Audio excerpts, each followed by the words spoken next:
Forgiveness is a powerful give and take that transforms us. When we embrace forgiveness, we not only lighten our load, but also create space for deeper connections. I'd like to start today off with a riddle.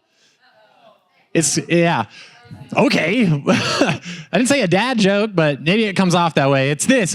What do gaming consoles, paychecks, and second chances all have in common? They're all things that most of us would like to get, but would struggle to give, especially to somebody who doesn't deserve it, right?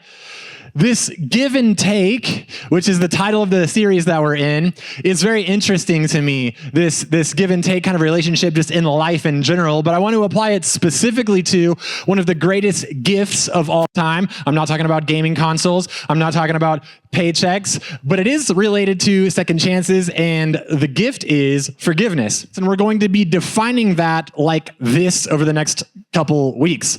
Forgiveness is the process of letting go of pain and moving forward after someone has hurt you or wronged you, right? Now, what I'm not saying is that forgiveness is just get over it.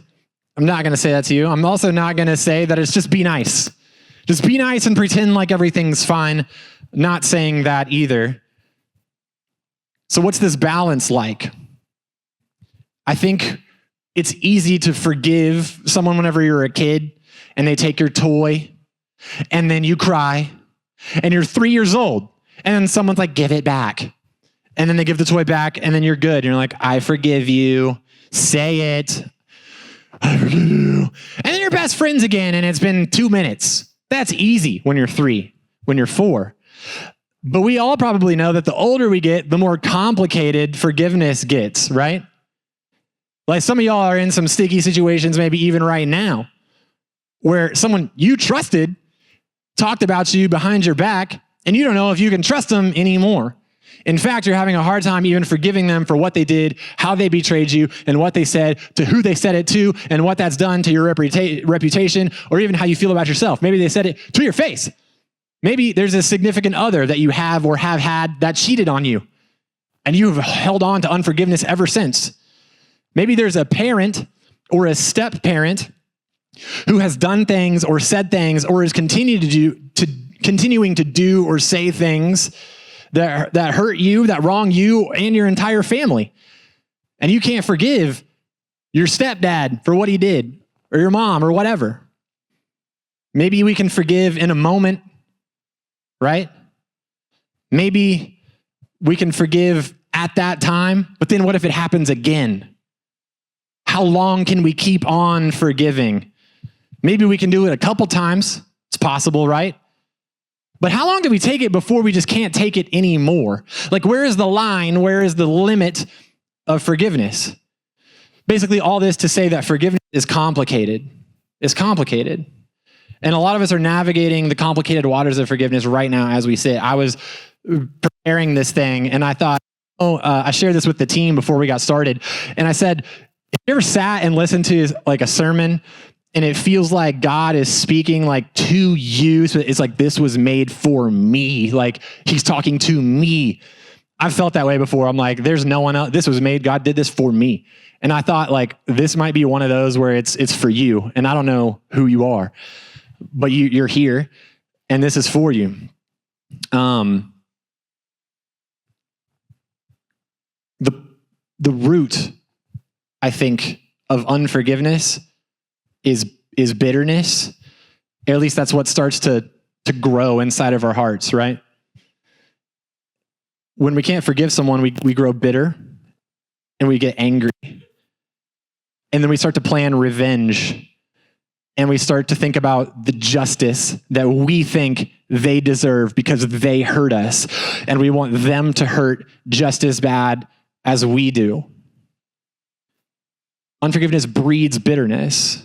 And that's not good for anybody. It's not good for that person to be putting that on them, even though what they did was super messed up. That's not good for you because it weighs you down and you're walking around with all this weight and anger and frustration and bitterness. It's not good for you either. It's not good for the people around you because you're tense. You're acting different. It's not good for anyone. So how do we deal with it? There's this verse, and you want to get there, Bible app, actual Bible, whatever you've got. If you want to follow along, highlight, take notes on the margin, underline it, whatever, I recommend that you do that always. We're going to be in the Bible every week, y'all. So bring them. But it's 1 Thessalonians 5:15. And as you're kind of getting there, it's in the New Testament, way back. As you're kind of getting there, I want you to we're going to look at one verse today, and that's it. And this verse, you're going to hear it and be like, that's simple. And it kind of is, but it's a lot harder to live out, right? Because here's the setting, okay? The Apostle Paul wrote this letter to the people in this town called Thessalonica, and they're called the people who live there, the Thessalonians. And this is the first letter he wrote to them out of 2 that we've got in our Bible. So, 1 Thessalonians, right? And Paul was a guy who had an encounter with the resurrected Jesus that changed his life forever. And he wrote these letters to early Christ followers, early people who wanted to follow the teachings of Jesus, who were struggling with the same things that we're struggling with today. Like, they were wrestling with not forgiving people too, just like we are. You're like, different times though. They didn't have TikTok, brother. Like, they didn't have the dynamics that we have in life, which is true. But it was just different. There was still betrayal. There was still gossip. There was still deceit and revenge and anger and bitterness. And people still wrestled with this feeling of, you wronged me, screw you, right? So God used Paul to write these words in 1 Thessalonians 5, verse 15. He says, see that no one pays back evil for evil, but always try to do good to each other and all people. Now, earlier in the letter, like if you want to read back, 1 Thessalonians is a short read. So if you want to go back, you'll see that Paul was addressing Christian leaders earlier in the letter. So you're like, well, I'm not a Christian leader. Like, I'm not a pastor or an elder at a church. So this doesn't apply to me, but this part does. This part, he started to switch and transition and talk to everyone. Look, no one pays back evil for evil. I'm talking to you, everybody. This applies to us. But not only should we not seek revenge when we're wronged, because that's part one. Don't pay back evil for evil. Don't seek revenge, right?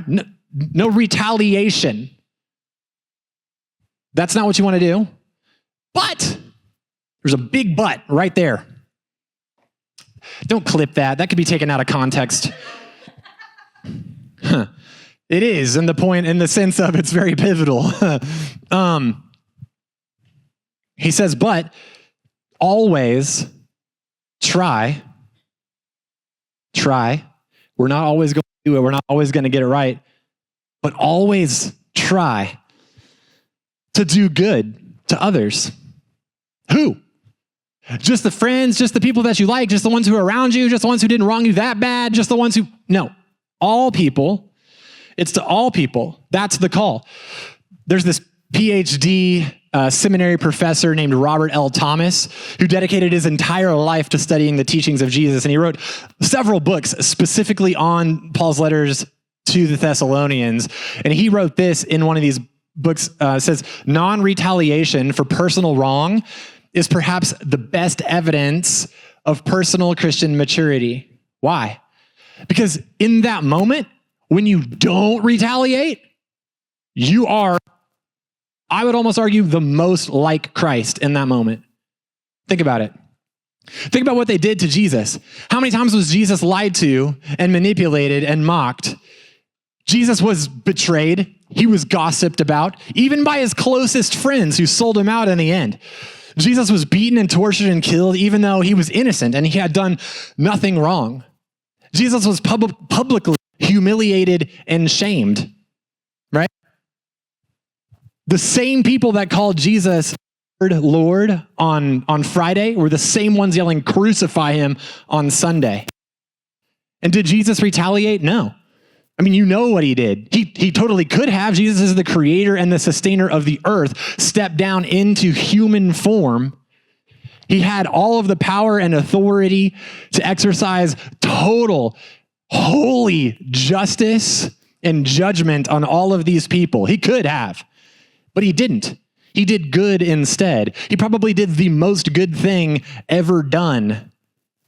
And he willingly sacrificed his life for them for us, for me. Anyway, not just the people he liked, not just the ones who were nice to him, all people, no exceptions and no limits. Now, this goes against everything natural inside of us, right? You all have this natural tendency when someone talks about you, whenever someone sells you out and you're like, dude, I thought we had an agreement.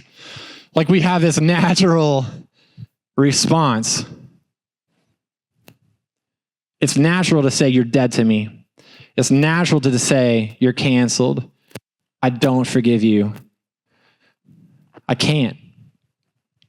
But we have something supernatural inside us that says, yes, you can. The same one that raised Christ from the grave is alive in you. It's only by him and through him that we are truly able to break this cycle of bitterness, and we are truly able to forgive people, no strings attached. That's insane. I know some stories, not necessarily just in this room, but I know that there are stories of abandonment. I know that there are stories of abuse. You're thinking, man, how can I forgive that person? Like, I'm not just going to pretend like everything's fine. And remember, I'm not saying pretend like everything's fine. I'm not even saying forget. But there's a peace that kind of removes the root of bitterness out of your heart when you can really forgive and you get honest with God and you let that weight go. It's a peace that feels good to walk in. And you can do it. I want to tell you something. You can forgive. And when we do this, like I said, it doesn't just affect us. Like, we're not just doing it for us. I mean, yes, you want to be relieved of this pressure, of this weight that you carry, this anger and this bitterness. But it also takes that weight off of the other person too. Like, they can be free from it. Also, listen, there are people watching you. There are people who know. If you've ever shared anything with a friend and you've confided in them and you talk about the ways that you've been hurt or the ways that people have wronged you or something like that, they're watching how you respond. And when they watch you forgive, listen, when they watch you forgive, they will see Jesus. I don't know about you, but I want to point people to him. I want to experience freedom. I want them to experience freedom. I want the people around me to see freedom and say, I want to experience that too. And we have access to this ability. This is why he's given us his word. This is why he did what he did. And guys, we're going to talk more about that. Like, there's a lot more. I feel like this series has just kind of created more questions than answers almost. And we're going to answer some of those next week whenever we have more time and we're going to get further into it. So I really hope that y'all come back, because we're definitely not done. We want to talk more about what it looks like to really move forward. And whenever things really happen, that's like, you have to create actual boundaries to put up between you and certain people. And what does that like really look like practically in your life? We're going to talk about that. But this week, I just wanted to plant the seed, a new seed in you for a second, right? And may forgiveness begin to set you free and to overgrow the bitterness in your heart. And may it be replaced. Can we experience that? I wonder. Maybe today is the first step that you take toward forgiving someone that you've been holding on to that for a really long time. Maybe it's right now that you're like, you know what? I don't know what this is going to look like moving forward. But the song we just sang, I run to the Father again and again and again. And then there's just that oh, it just cries like, you know, there's almost these words that are just unintelligible. Like, I don't even know what else to say. My soul needs a friend. And may you find it in Jesus, guys.